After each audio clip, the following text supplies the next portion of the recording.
Saudara, saya ucapkan selamat Paskah buat kita semua, ya. Saya mengucap syukur kalau secara pribadi saya sangat mengucap syukur ya. Kita punya Tuhan yang hebat, ya. Saya bangga punya Tuhan Yesus, ya. Saya sangat bangga punya Tuhan Yesus yang mau mati untuk kita, mau mati untuk saudara dan mau mati untuk saya, ya. Ya, saya bangga punya Yesus yang dengan kasih karunia dia mau mati di kayu salib.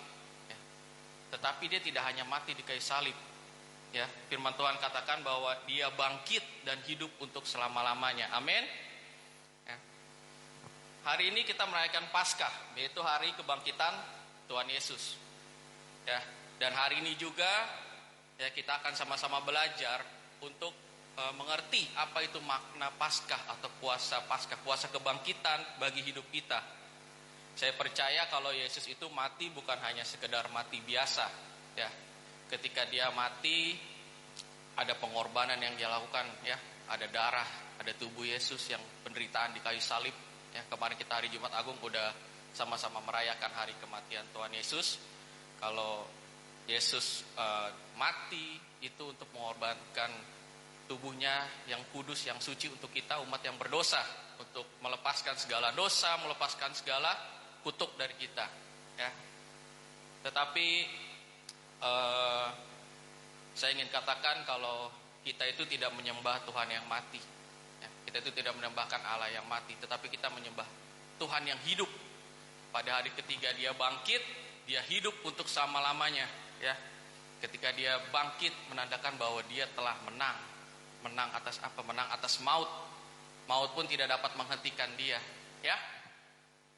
Hari ini kita akan belajar, saya akan memberikan 4 poin makna atau kuasa kebangkitan Yesus di dalam hidup kita. Kuasa kebangkitan ini menurut beta ini sesuatu yang luar biasa. Kenapa? Karena kita nggak cuma merayakan secara ritual atau merayakan secara pesta hura, ya. Tapi yang lebih penting dari itu adalah makna kebangkitan itu sendiri bagi kita. Saya lihat kalau di Kupang ini, di NTT ya mungkin ya, kalau udah malam Sabtu malam itu arak-arakan bawa lilin sampai pagi ya, sampai subuh, atau ada yang ikut ini, ya, karena ini memang biasa lakukannya itu memang untuk merayakan kemenangan, betul-betul merayakan, oh kita ini udah menang, anak-anak Tuhan itu udah menang, ya. Tapi lebih dari itu saya ingin katakan bahwa ada pesan Paskah yang saya dapat, yang akan saya bagikan untuk kita semua, bahwa makna kebangkitan Yesus itu tidak hanya perayaan biasa, tetapi ada makna yang lebih indah, ada makna yang lebih dalam untuk kita mengerti, ya. Jadi makna kebangkitan Yesus itu yang pertama, bahwa dengan kuasa kebangkitan Yesus itu kita telah dibenarkan, ya. Kuasa yang pertama kebangkitan Yesus yang pertama adalah kita telah dibenarkan, ya. Mari buka firman Tuhan dalam Roma 4 ayat 24 dan 25. Firman Tuhan berkata, tetapi ditulis juga untuk kita, sebab kepada kita pun Allah memperhitungkannya, karena kita percaya kepada Dia yang telah membangkitkan Yesus Tuhan kita dari antara orang mati, yaitu Yesus yang telah diserahkan karena pelanggaran kita dan dibangkitkan karena pembenaran kita. Perikop ini bicara tentang kebangkitan Yesus, ya. Dalam Roma 4 ayat 25 ini dijelas, dikatakan Yesus telah diserahkan karena pelanggaran kita. Hari Jumat Agung kita kemarin sudah merayakan bahwa Yesus itu ditangkap, disiksa, ya, disalib itu karena pelanggaran kita, karena dosa-dosa yang telah kita perbuat, karena kutuk yang telah kita perbuat itu yang makanya Yesus diserahkan, ya, karena pelanggaran kita. Tapi ketika ia bangkit, firman Tuhan katakan, dan dibangkitkan karena pembenaran kita, ya. Kalau dikatakan bahwa dibangkitkan karena pembenaran kita, secara nggak langsung kita ini orang-orang yang percaya ini adalah orang-orang yang benar, ya. Ketika Yesus sudah bangkit karena pembenaran kita, berarti mempunyai makna bahwa kita, orang yang percaya kepada Dia, adalah orang-orang yang benar, ya.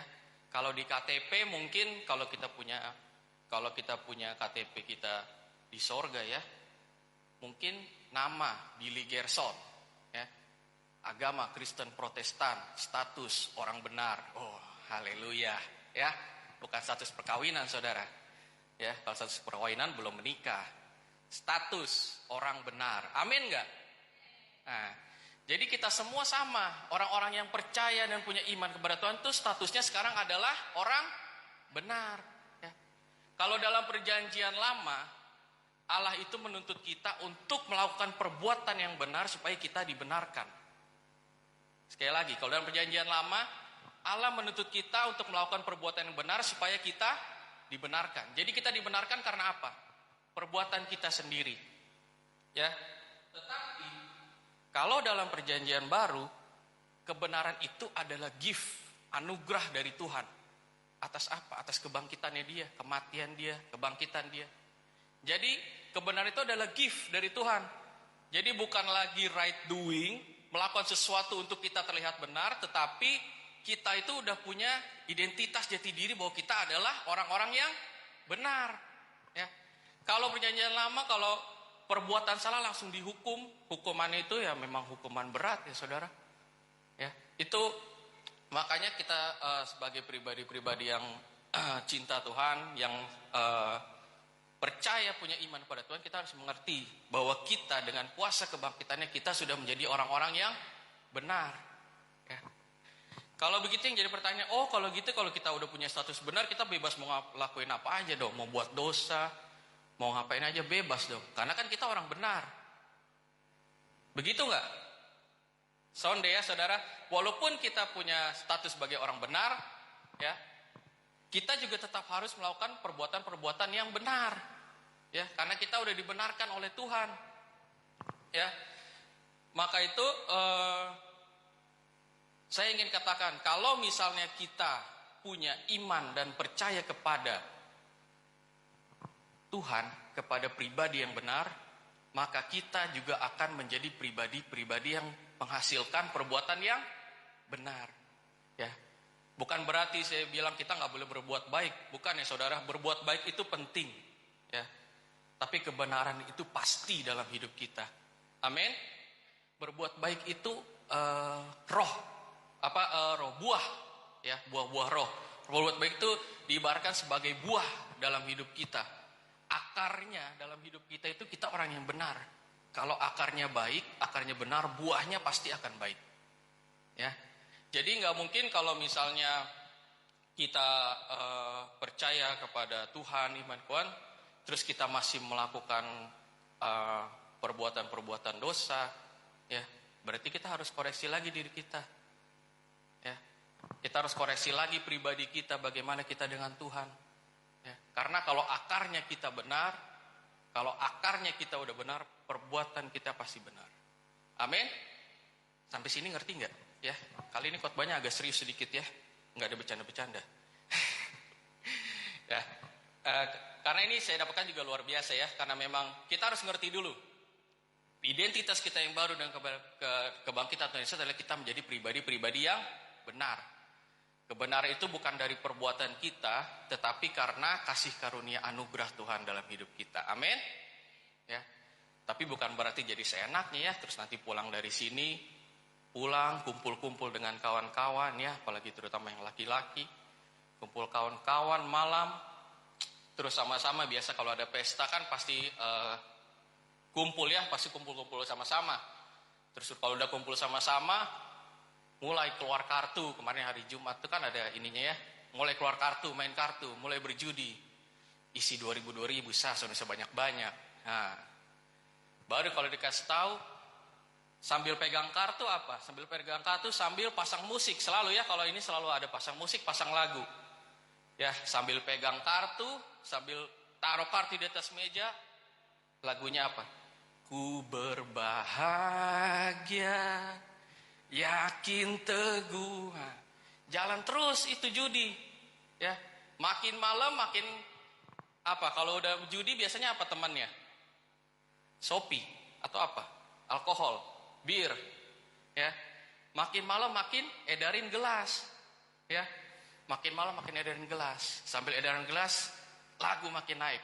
Aku bernyanyi Bahagia memuji Yesus selamanya. Wah, saudara, baru pas ditanya, udah ditanya, besoknya bilang, pas ditegur, kamu jangan begitu, itu memuji Tuhan. Bilangnya apa? Beta kemarin ke gereja, ke GBH, Bapak Pendeta bilang, aku dibenarkan bukan karena perbuatanku, tapi karena iman dan percaya pada Tuhan Yesus. Oh haleluya, beta celaka saudara. Ya, jadi kalau misalnya kita punya iman percaya sama Tuhan, kita juga pasti akan menghasilkan buah yang benar. Jadi bukan berarti kita punya identitas kebenaran, kita berbuat seenaknya. Ya, kita harus mengerti betul-betul, kita memang punya identitas sebagai kebenaran itu. Tetapi kita juga tetap harus menjaga pribadi kita. Akar kita harus kuat. Akar kita di dalam Tuhan itu harus kuat. Akar kita di dalam Yesus itu harus kuat. Maka buah yang kita hasilkan, kehidupan yang kita hasilkan adalah kehidupan yang benar, yang baik di mata Tuhan. Amin. Ya. Kalau misalnya sekarang saudara masih berpikiran kalau yang membenarkan beta itu adalah perbuatan beta. Karena beta berbuat demikian maka beta dianggap benar. Kalau beta melakukan hal-hal yang baik, baru beta akan dianggap benar. Saya ingin katakan, kalau kita masih punya pikiran seperti itu, berarti kemungkinan ada dua, saudara. Yang pertama, kita belum mengerti betul tentang identitas kebenaran dalam hidup kita melalui kuasa kebangkitan. Atau yang kedua, kita udah mengerti, kita udah tahu bahwa kuasa kebangkitan identitas kita yang benar, tetapi kita kurang percaya. Karena itu kita masih berusaha dengan kemampuan kita membenarkan diri kita. Nah, ya, kalau yang pertama tadi kita belum betul-betul mengerti tentang makna kebangkitan dalam diri kita. Kalau yang kedua kita belum betul-betul percaya, saudara. Kita udah percaya kita orang benar, tapi kita tetap berusaha bagaimana caranya hidup kita itu terlihat benar dengan perbuatan kita sendiri. Ya, karena itu kita harus bangkitkan iman kita. Ya, kebenaran yang kita terima itu anugerah. Karena apa? Karena iman dan percaya kepada Tuhan Yesus. Karena itu bangkitkanlah iman kita. Supaya kita percaya, kalau kita berbicara tentang percaya itu kita harus bangkitkan iman kita.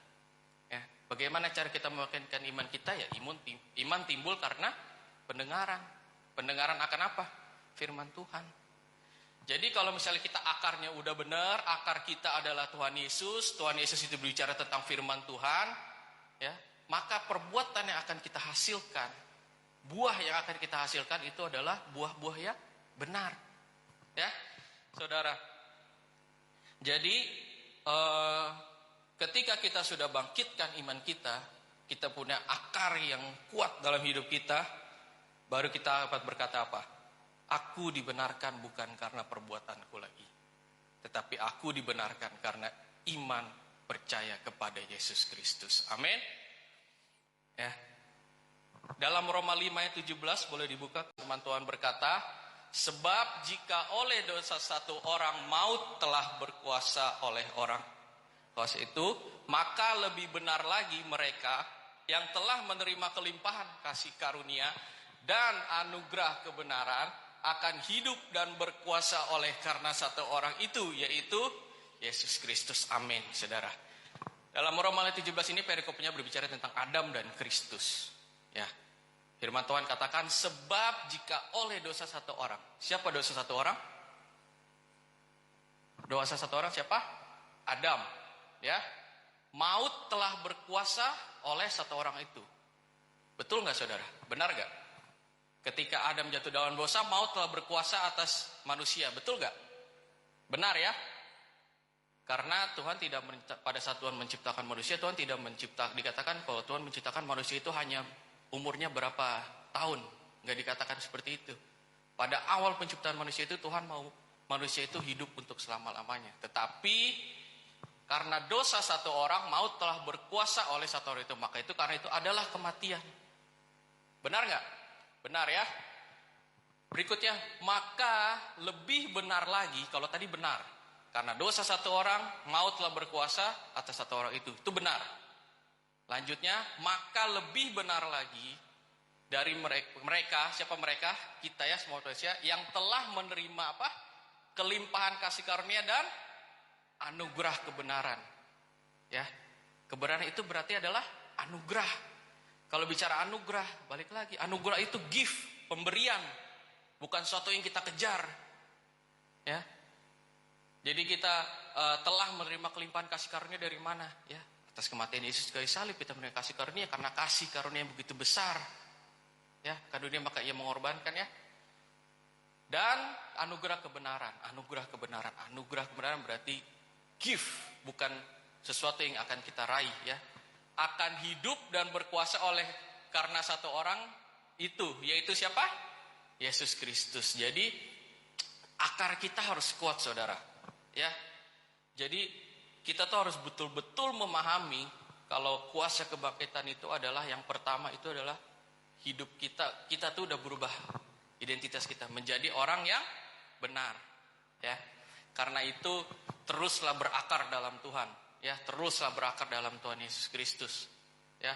Hidup kita itu bukan hidup pribadi jasmani lagi. Kita harus tahu itu, ya. Kalau beta itu selalu sekarang ini sudah merasa kayak hidup itu bukan tentang diri daging beta lagi. Hidup itu tentang Tuhan, tentang Roh Kudus. Jadi kalau kita melakukan sesuatu itu nggak asal melakukan sesuatu. Kayak contoh kita mau marah, kita mau tersinggung, kita mau berbohong, ya itu udah harus ingatkan tubuh kita ini tubuh Kristus, tubuh kita ini tubuh bait Allah, ya bukan tentang kedagingan kita lagi, ya. Kalau kita udah betul-betul memahami itu, maka saya yakin kita bisa berkata kepada menginjil kepada setiap orang bahwa kita adalah orang-orang yang dibenarkan bukan karena perbuatan kita, tetapi karena kasih, karena iman percaya kita kepada Yesus Kristus. Amin. Ya, itu poin yang pertama. Poin yang pertama jadi bahwa kita dengan kebangkitan Yesus itu kita adalah menjadi pribadi-pribadi yang benar, menjadi orang benar. Ya. Poin yang kedua, ya, dari kuasa kebangkitan Yesus adalah ada jalan keluar. Ya. Selalu ada jalan keluar. Ya, kalau bicara jalan keluar itu juga ada kemenangan ya di situ ya. Jalan keluar dalam apapun. Dalam Alkitab dikatakan setelah Yesus mati di kayu salib, dikuburkan, ya.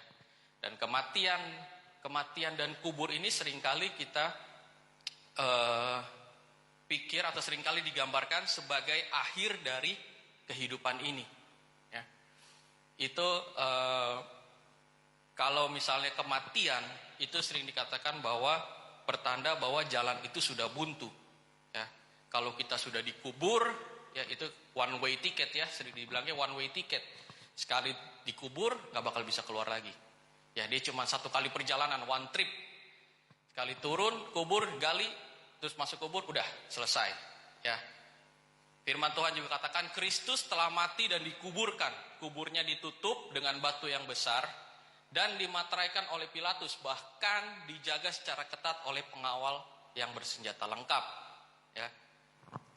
Kalau menurut akal manusia, Yesus tidak mungkin bangkit dan keluar dari kubur. Ya, kalau kita sebagai akal manusia normal, manusia kedagingan kita, Yesus itu nggak mungkin sebagai pribadi manusia nggak mungkin bangkit, ya, nggak mungkin keluar dari kubur. Kalaupun ia bisa bangkit, ia nggak mungkin bisa keluar. Kenapa? Karena itu batu besar udah nutupin makamnya Yesus, kubur Yesus. Udah ditutup oleh batu yang besar, dijaga juga oleh prajurit-prajurit.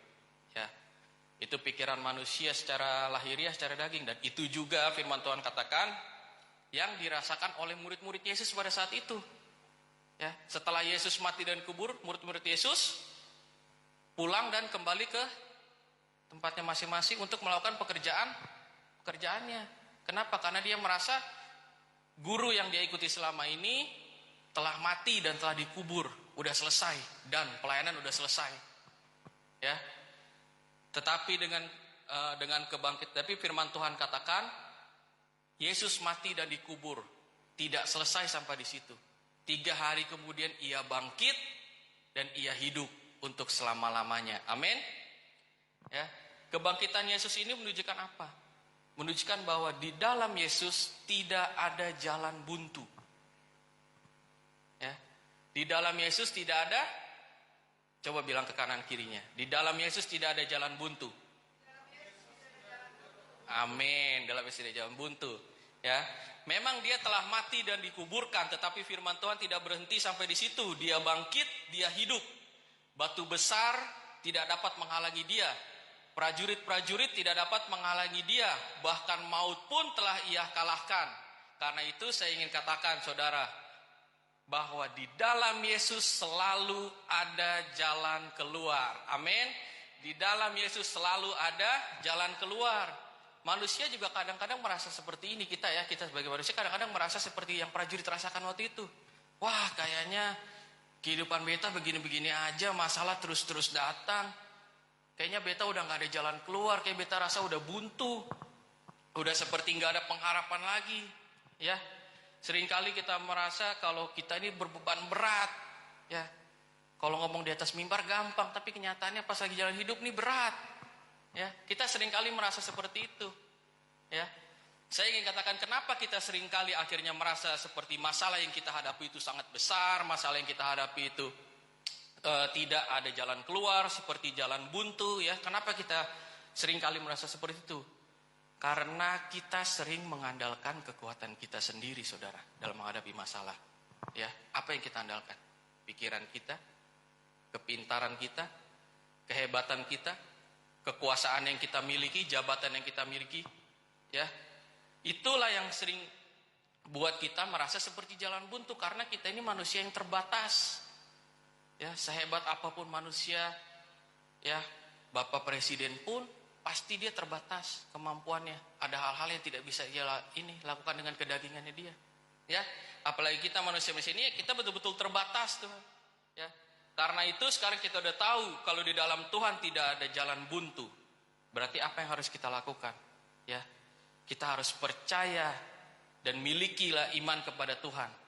Setia terhadap proses yang dijalani bersama Tuhan. Jangan pernah menyimpang ke kanan dan ke kiri. Ya, kita harus terus lurus, fokus kita pada Tuhan, andalkan Tuhan, maka kita dapat melewati masalah-masalah yang kita hadapi. Amin. Ya, kita juga harus terus setia terhadap proses yang dijalani, saudara. Ya, selama kita hidup ini, kita pasti akan terus diproses Tuhan. Ya, kita akan terus diproses Tuhan. Kita nggak akan santai-santai, biasa-biasa aja. Kita akan terus diproses. Ya, mungkin masalah silih berganti, mungkin perasaan kita, misalnya kita disakiti juga akan datang silih berganti. Tapi itulah namanya proses, dan kita harus lewati itu. Kita harus setia, bukan fokus kepada masalah yang kita hadapi, tetapi fokusnya kepada Tuhan. Tuhan yang hidup, Tuhan yang tidak ada jalan buntu, Tuhan yang selalu memberikan jalan keluar bagi kita. Amin. Ya.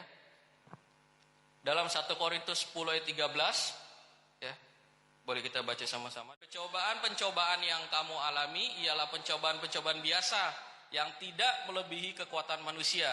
Sebab Allah setia, dan karena itu Ia tidak akan membiarkan kamu dicoba melampaui kekuatanmu. Pada waktu kamu dicobai, Ia akan memberikan kepadamu apa? Jalan keluar sehingga kamu dapat. Amin. Ya. Jadi kalau kita ada masalah, ada percobaan, ya, ada pergumulan, jangan fokus ke masalahnya, saudara. Firman Tuhan katakan, masalah pencobaan-pencobaan itu pencobaan-pencobaan yang biasa, sepele. Kita punya Tuhan yang lebih besar daripada masalah kita. Kita harus punya mindset itu dalam hidup kita. Ya, kita masalah yang ada itu tidak akan melebihi kekuatan kita. Ya, sebab Allah setia. Ya, kita harus tahu Allah itu selalu berdampingan dengan kita. Kalau kita hidup di dalam Tuhan, Allah itu selalu menyertai kita kemanapun kita berada. Ya, dan karena itu Ia tidak akan membiarkan kamu dicobai melampaui kekuatanmu.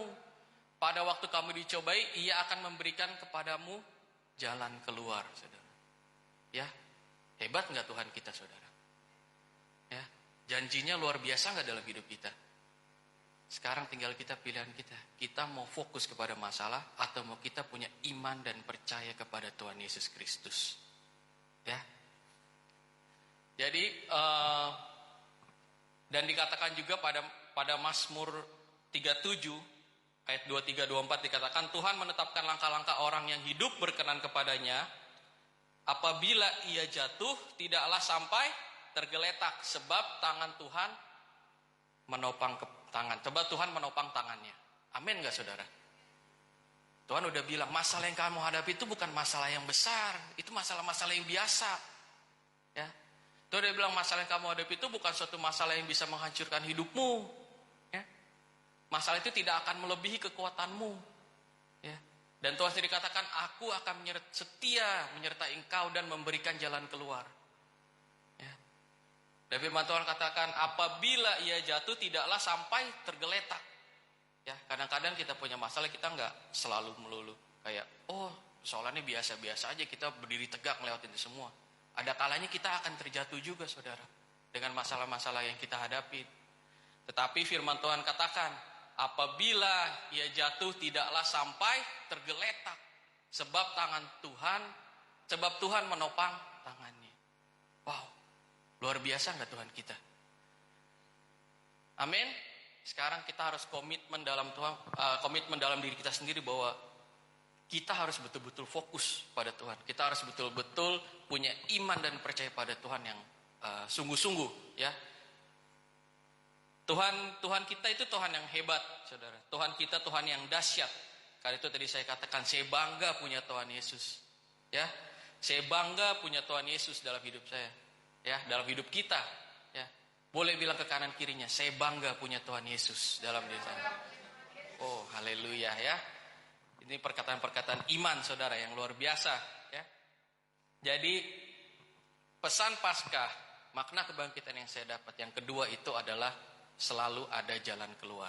Ingat, kalau kita sedang ada masalah, kalau kita sedang dalam diproses Tuhan, kalau kita sedang jatuh bangun ikut Tuhan, selalu ingat, Tuhan selalu menyertai kita. Tuhan selalu memberikan jalan keluar bagi kita. Dan Tuhan selalu setia untuk menopang tangan kita. Amin. Ya.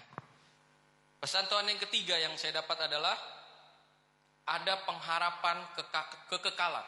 Ya, ada pengharapan kekekalan atau keselamatan, ya. Kita sering diulang kalau harapan kekekalan, hidup dalam kekekalan itu adalah keselamatan, ya.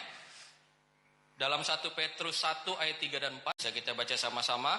1 Petrus 1 ayat 3 dan 4 firman Tuhan berkata, terpujilah Allah dan Bapa Tuhan kita Yesus Kristus, yang karena rahmat-Nya yang besar telah melahirkan kita kembali oleh kebangkitan Yesus Kristus dari antara orang mati kepada suatu hidup yang penuh pengharapan.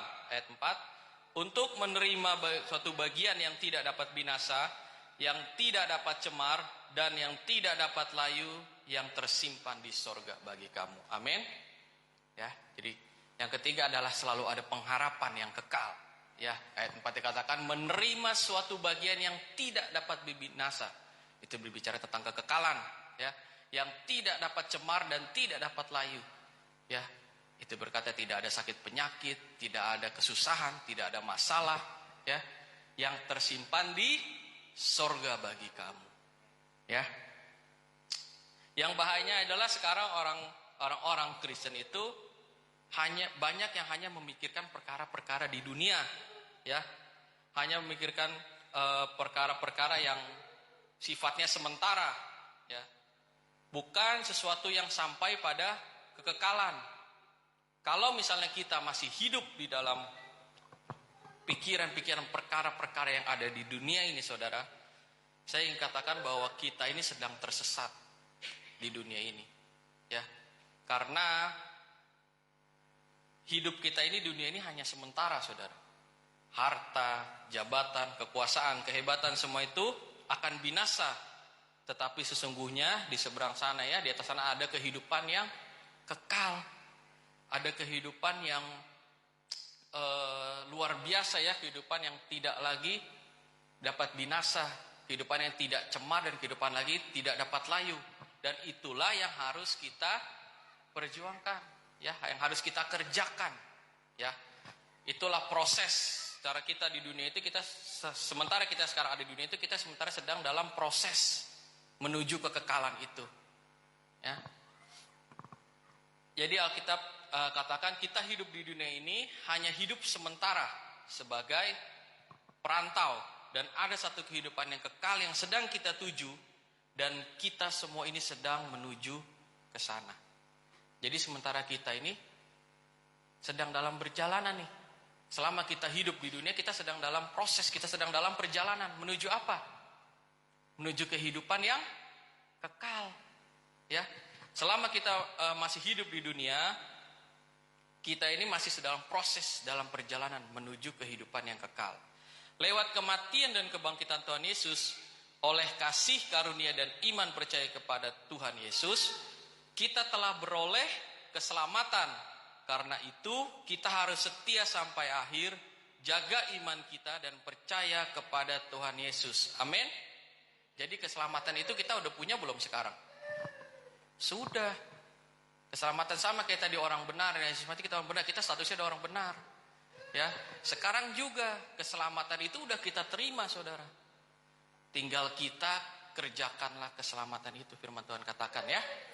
Jadi kita ini udah karena kasih karunia, karena iman percaya kepada Tuhan, kita tuh udah diselamatkan, kita tuh udah punya keselamatan. Cuma sekarang kita sedang dalam proses mencapai keselamatan itu.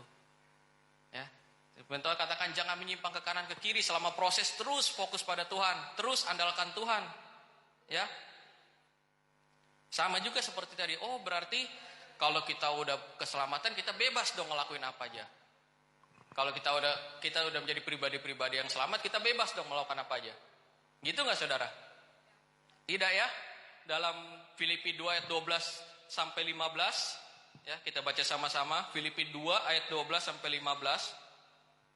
Firman Tuhan berkata, "Hai saudara-saudaraku yang kekasih, kamu senantiasa taat, karena itu tetaplah kerjakan keselamatanmu dengan takut dan gentar, bukan saja seperti waktu aku masih hadir, tetapi terlebih pula sekarang waktu aku tidak hadir." 13. "Karena Allah lah yang mengerjakan di dalam kamu baik kemauan maupun pekerjaan menurut kerelaannya." 14.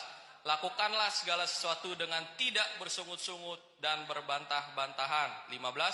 "Supaya kamu tiada beraib dan tiada bernoda sebagai anak-anak Allah yang tidak bercelah di tengah-tengah angkatan yang bengkok hatinya dan yang sesat ini, sehingga kamu bercahaya di antara mereka seperti bintang-bintang di dunia." Amin. Jadi firman Tuhan katakan, kerjakanlah keselamatanmu dengan tanpa takut dan gentar, saudara. Firman Tuhan tidak katakan kejarlah keselamatanmu. Enggak, saudara. Kita bukan mengejar keselamatan, tapi kita sedang mengerjakan keselamatan kita. Amin. Ya.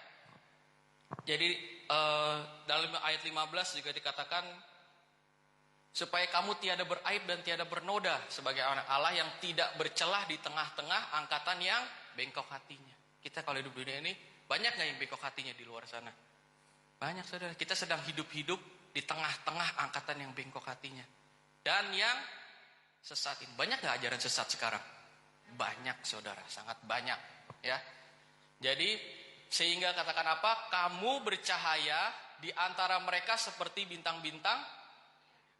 Berarti bisa gak kita bilang, oh santai-santai aja beta, gak usah ngapa-ngapain. Toh beta juga udah selamat. Beta mau buat dosa, ngapain aja terserah. Bisa gak bilang gitu? Gak bisa.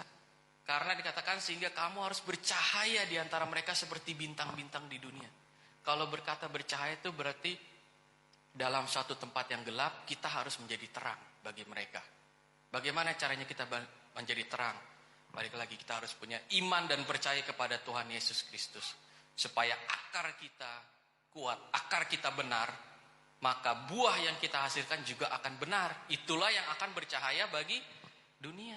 Ya, kalau tempat ini lampunya semua gelap nggak? Gelap, saudara. Kita jangan sama seperti manusia di dunia ini gelap, tapi kita harus menjadi terang. Ya, kita harus bercahaya seperti bintang-bintang di dunia ini. Amin. Karena itu firman Tuhan sudah jelas katakanlah kita harus kejarlah keselamatan, ya. Kerjakan keselamatan, bukan kejar keselamatan itu, ya. Karena keselamatan itu sudah kita peroleh dalam diri kita, ya. Dan kita harus betul-betul fokus, kita harus betul-betul percaya dengan iman kepada Tuhan Yesus Kristus. Amin. Percaya ini tidak hanya kita ucapkan, saudara. Mungkin kita bilang gampang percaya kepada Tuhan Yesus Kristus. Berikutnya kita ketemu orang, mau gak nih dapat rumah besar? Akhirnya menyimpang. Karena apa? Karena sesuatu yang dia rasa mewah di dunia. Akhirnya dia lepaskan kepercayaan, iman dan kepercayaannya kepada Tuhan. Ya, kita jangan jadi seperti itu ya. Karena kita harus betul-betul fokus pada Tuhan. Dalam Yohanes 14 ayat 6 dikatakan, Akulah jalan dan kebenaran dan hidup. Tidak ada seorang pun yang datang kepada Bapa kalau tidak melalui aku. Ya. Dalam Yohanes 11 ayat 25 dikatakan, Akulah kebangkitan dan hidup. Barang siapa percaya kepadaku, ia akan hidup walaupun ia sudah mati. Itu berbicara tentang apa? Kekekalan, saudara. Ya. Kehidupan kita itu tidak hanya sampai hidup mati dan dikubur, tapi kehidupan kita itu sampai kehidupan yang kekal bersama Bapa di surga. Amin. Ya. Jadi pesan firman Tuhan yang ketiga itu adalah dalam kalau kuasa kebangkitan Yesus itu ya, itu ada kehidupan yang kekal dan abadi. Amin. Ada keselamatan ya dalam hidup kita. Dan kita harus mengerjakan itu. Ya, kita jangan berdiam diri. Ya, kita telah menerima kebenaran, kita telah menerima jalan keluar, bahkan kita terima keselamatan. Maka kita juga harus kuat, akar kita harus kuat di dalam Tuhan kita. Amin. Yang keempat, ya, yang keempat itu adalah tantangan pelayanan bagi setiap kita orang percaya. Ya, makna kebangkitan Yesus yang keempat apa? Tantangan kebangkitan, tantangan pelayanan bagi setiap kita orang percaya. Kalau dia sudah mati dan bangkit bagi kita, ya, kalau dia sudah menyembuhkan kita, kalau dia sudah memberikan jalan keluar bagi kita, kalau dia sudah menguatkan kita, kalau dia sudah memberikan hari esok yang penuh dengan harapan buat kita, ya, sekarang giliran kita, ya, apa yang akan kita perbuat bagi dia? Yang keempat itu tantangan pelayanan bagi kita. Jadi kita udah menerima itu semua, kita udah secara gift kita udah menerima itu semua. Sekarang pertanyaannya, apa yang akan kita perbuat bagi dia? Ya. Dalam 1 Korintus 15 ayat 57 dan 58, firman Tuhan berkata, "Tetapi syukur kepada Allah yang telah memberikan kepada kita kemenangan oleh Yesus Kristus Tuhan kita. Karena itu, saudara-saudaraku yang kekasih, berdirilah teguh, jangan goyah, dan giatlah selalu dalam pekerjaan Tuhan. Sebab kamu tahu bahwa dalam persekutuan dengan Tuhan, jerih payahmu tidak sia-sia." Amin. Jadi yang kita lakukan adalah kita harus kuat, antusias dalam pelayanan kita. Ya, kita harus menjadi pemberita-pemberita kabar baik. Ya. Kabar baik itu kabar keselamatan, kabar sukacita, kabar jalan keluar, kabar kebangkitan Yesus, kematian Yesus. Ya, dalam setiap momen ya, kayak kematian, kebangkitan, semua ada maknanya. Dan itulah yang harus kita bagikan kepada orang-orang sekitar kita. Mungkin keluarga kita yang belum mengenal Tuhan, mungkin kakak adik kita, ya, atau mungkin pasangan kita, mungkin om tante kita, ya, keluarga besar, ya, suami, istri, atau anak. Kita harus bagikan itu. Itu adalah pekerjaan kita. Ya, Rasul Paulus berkata, karena itu berdirilah teguh, jangan goyah, dan giatlah selalu dalam pekerjaan Tuhan. Hari ini Allah mengingatkan kita juga, ya, untuk tetap setia kepada Dia dan tetap setia kepada pekerjaan Tuhan dalam pelayanan kita. Amin. Jadi pertanyaannya bagi kita, mau gak kita setia untuk terus melayani Tuhan sampai akhir hidup kita? Amin. Katakan kanan kiri kita, setia melayani sampai akhir. Setia melayani sampai akhir. Ya. Jadi pesan Paskah yang terakhir itu, makna yang keempat adalah agar kita tetap setia dan melayani Dia sampai akhir. Tetap setia melakukan pekerjaan Tuhan dan tetap setia melakukan firman Tuhan. Amin. Dalam Matius 28, 19, 20 dikatakan, "Karena itu pergilah, jadikanlah semua bangsa muridku dan baptislah mereka dalam nama Bapa, Anak, dan Roh Kudus. Dan ajarlah mereka melakukan segala sesuatu yang telah kuperintahkan kepadamu. Dan ketahuilah aku menyertai kamu senantiasa kepada akhir zaman. Ya. Jadi kita melayani di gereja, kita juga melayani di luar. Ya, di luar sana banyak nggak orang yang belum kenal Tuhan? Banyak. Ya, kita juga harus bergerak. Kita yang udah punya pengetahuan, yang kita punya kasih dari Tuhan. Ya, kita juga harus menginjil, menjadi penginjil bagi orang-orang di luar sana. Harus menangkan jiwa-jiwa juga. Ya, luar biasa nggak kalau kita ibadah semuanya full nanti dari belakang sampai ke depan? Mungkin beta berdiri khotbah juga beta agak gemetar sedikit ya, karena full semua nanti. Amin. Ya. Jadi pesan Tuhan makna yang terakhir adalah kita tantangan pelayanan bagi kita, saudara. Ya, saya ingin akhiri dengan sebuah kesaksian. Ya, beta itu 2 bersaudara ya, dengan Cici, Kak Cifani ya, dan Mama Lucy dan Bapak Dedi. Dalam keluarga saudara, beta ini yang paling jarang pelayanan. Boleh tanya sama Mama Lucy, dari dulu. Kalau pelayanan apa? Multimedia sama aser. Itu juga paling ya 2-3 kali lah, bisa dihitung jari. Kenapa saudara? Datang aja sudah lewat. Ibadah mulai jam 10, ibadah di Cakung itu, ibadah Jakarta itu mulai jam 10. Beta bangun itu 10 kurang 5 atau 10 kurang 10. Mandi siap-siap sampai gereja 10.20. Saudara, pikiran beta apa? Yang penting belum mulai khotbah. Jadi sementara orang berdiri muji Tuhan, beta udah ada di belakang. Nah, nanti kalau Bapak Dedi atau Mama Lucy naik mimbar pas mau khotbah, pas pujian penyembahan yang nengok, Billy nggak ada. Tapi pas sudah di atas mimbar, haleluya, amin, Billy udah ada di paling belakang. Nah, sementara kalau Cici pelayanan saudara, dari koordinator sekolah minggu, singer, pendoa syafaat, dia semua aktif dalam pelayanan. Ya, Mama Lucy juga dari dulu juga koordinator sekolah minggu, terus jadi worship leader. Mama Lucy dulu worship leader yang hebat saudara. Kalau Mama Lucy atas tuh lompat-lompat tuh, waktu masih muda tapi sekarang udah berat. Nyanyi takut tenggorokannya sakit. Ya. Lalu juga pendoa yang hebat. Dan juga sekarang menjadi pemberita firman Tuhan. Mama Lucy itu kuat berdoa saudara. Kita kalau doa malam itu sebelum tidur kita pasti doa sama-sama dulu. Kalau di rumah kita selalu doa sama-sama. Kalau Bapak Dedo dia bilang, Mama yang doa. Oh, beta setahun. Ini minimal 30 menit. Lama saudara, nggak selesai-selesai, nggak habis-habis. Dari yang tadinya ngantuk jadi melek. Kok nggak selesai-selesai ya? Tapi saya ingin katakan saudara, karena kuasa doa Mama Lucy, beta bisa berdiri sampai saat ini. Beta bisa berdiri di atas mimbar. Amin. Bapak Dedi juga sama. Bapak Dedi juga pembicara firman, ya.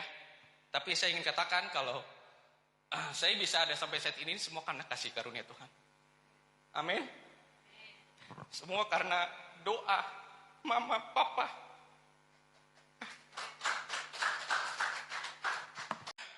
Minta maaf ya saudara. Anak yang dulu selalu terlambat saudara. Sampai di Kupang, ya mungkin Bapak Stevi, Kamonce tahu ya. Beta kalau datang tuh selalu paling belakang. Tapi ketika Tuhan beracara dalam hidup beta tahu, ya hidup beta ini bukan beta lagi, tetapi kasih karunia Tuhan dalam hidup beta. Amin. Karena itu tetap antusias saudara dalam pelayanan. Saudara mungkin tidak tahu panggilan saudara saat ini apa. Ya, saudara mungkin tidak sadar panggilan saudara saat ini apa. Tetapi saya ingin katakan, Tuhan punya rencana yang indah buat saudara. Amin. Amin. Ya. Karena itu tetap setia, tetap antusias melayani Tuhan. Jangan berdiam diri saudara. Ya. Di luar sana, bahkan di sekitar kita masih banyak orang-orang yang perlu firman Tuhan, masih banyak orang-orang yang perlu pelayanan Tuhan. Ya. Karena itu teruslah beritakan Injil kebenaran firman Tuhan, setia pada proses sampai kita dapat mahkota kekekalan bersama Tuhan. Amin. Amin. Sekian firman Tuhan, mari saya undang pemusik dan worship leader